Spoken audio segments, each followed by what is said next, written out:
Salam yoldaşlar, bugün mən sizə mükafatlandırma və həvəsləndirmə proseduruna biraz fərqli mövqedə yanaşaraq bu barədə sizə məlumat vermək istəyirəm.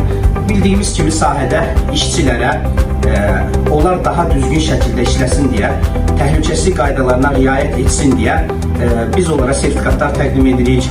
Bəzən müəyyən pul mükafatları və yaxud da hər hansısa bir hədiyyələr veririk ki, onlar təhlükəsizlik qaydalarına daha düzgün riayət eləsinlər və bu işdə həvəsli olsunlar.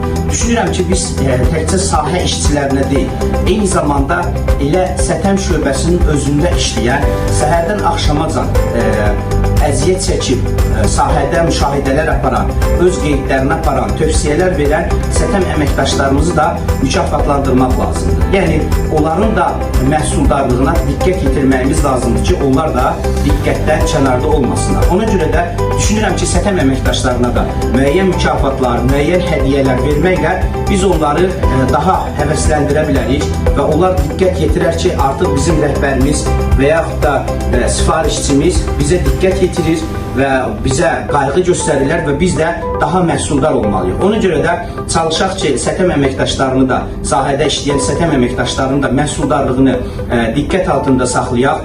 Onlar da öz müşahidələrini düzgün şəkildə apara bilsinlər və həvəslə apara bilsinlər, eyni zamanda qeydlərini normal şəkildə apara bilsinlər, işçilərə düzgün şəkildə sahə təlimatları keçə bilsinlər və eyni zamanda Azərbaycan Respublikasının qanunvericiliyinə uyğun olaraq və beynəlxalq standarta uyğun olaraq öz hesabatlarını, müşahidə etdiyi təhlükələri və yaxud da ki, uyğunsuzluqları bilavasitə rəhbərinə düzgün şəkildə çatdırsın. Və biz də SƏTƏM əməkdaşı olaraq düşündük ki, öz şöbəmizdə işləyən sahə SƏTƏM mütəxəssislərimizə bu şəkildə köynəklər hədiyyə edək ki, onlar da biraz həvəslənsinlər və mükafatdan xoşları gəlsin, biraz daha düşünsünlər ki, rəhbərlik onlara diqqət yetirir və ya sifarişçinin diqqətindədir, biraz daha məhsuldar olsunlar. Düşünürəm ki, bu bir effekt verəcək və onlar daha məhsuldar olacaqlar və siz də bunu etsəniz, güman edirəm ki, sizin də sahə mütəxəssisləriniz daha həvəsli, daha işə diqqətli olacaqlar. Qulaq asdığınız üçün təşəkkür edirəm. Sağ olun.